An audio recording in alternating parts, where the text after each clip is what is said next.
ಮೈಸೂರಿನಲ್ಲಿ ಪತ್ನಿಯಿಂದಲೇ ಪತಿ ಹತ್ಯೆ ಪ್ರಕರಣ.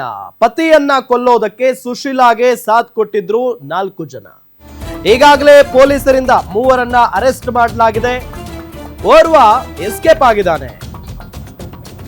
ಹರೀಶ್ ಹಾಗೂ 2 ಕೂಲಿ ಕಾರ್ಮಿಕರನ್ನ ಅರೆಸ್ಟ್ ಮಾಡಿದ್ದಾರೆ. ಈಗ ಕೊಲೆಗೆ ಕಾರಣ ಏನು ಹಾಗಾದ್ರೆ? ಸಂಸಾರದಲ್ಲಿನ ಬಿರಸವೇ ಗಂಡನ ಕೊಲೆಗೆ ಕಾರಣ. ಸಿಕ್ಕಾಪಟ್ಟೆ ಜಗಳ ಆಗ್ತಾ ಇತ್ತು ಅಂತ ಕಾಣಿಸುತ್ತೆ. ಮನಸ್ತಾಪ, ವಿರಸ ಏನೇ ಆಗ್ಲಿ ಕೊಲೆ ಮಾಡುವ ಹಂತಕ್ಕೆ ಹೋಗ್ಬಾರ್ದಾಗಿತ್ತು. ಪತ್ನಿಯಿಂದ ಕೊಲೆಯಾಗಿದ್ದ ನಿತ್ಯಾನಂದ ಎಂಬಾತ ಆರೋಪಿ ಸುಶೀಲಾಗೆ ಪರಿಚಯದವನಾಗಿದ್ದ ಹರೀಶ್.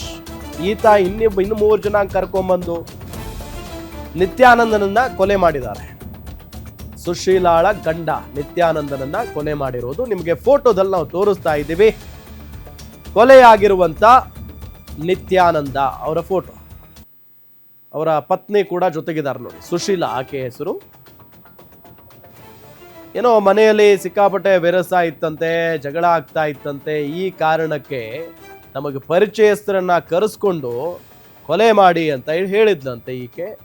ಸೊ ಆ ನಿಟ್ಟಿನಲ್ಲಿ ಹರೀಶ್ ಎಂಬಾತ ಇನ್ನೂ 2-3ರನ್ನ ಸೇರಿಸ್ಕೊಂಡು ಸಹಾಯ ಪಡೆದು ಅವರಿಂದ ನಿತ್ಯಾನಂದನ್ನ ಹತ್ಯೆ ಮಾಡಿದ್ದಾರೆ.